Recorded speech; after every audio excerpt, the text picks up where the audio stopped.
La mémoire que j'ai du capitaine Charles Ntchoréré, c'est à l'école primaire où on nous disait que c'était un vaillant soldat gabonais qui s'était retrouvé en France et qui était mort au front pendant, je crois, la Première ou la Deuxième Guerre mondiale. C'est ce que je garde. Et c'est pour ça justement qu'aujourd'hui, le chef de l'État, le président de la transition, a bien voulu lui rendre honneur lors de son dernier passage à Paris.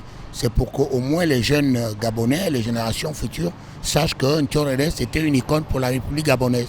Ça fait vraiment chaud au cœur de voir cet illustre personnage de l'histoire du Gabon et de la France qui sera honoré chaque année. Pendant la période coloniale, il n'y avait pas beaucoup de Noirs qui étaient officiers dans l'armée française.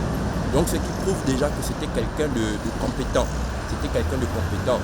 Et vu comment il est mort de façon héroïque, parce qu'il avait été rabaissé par les nazis, qui ne voulaient pas le mettre au même rang que les autres officiers parce qu'il était noir.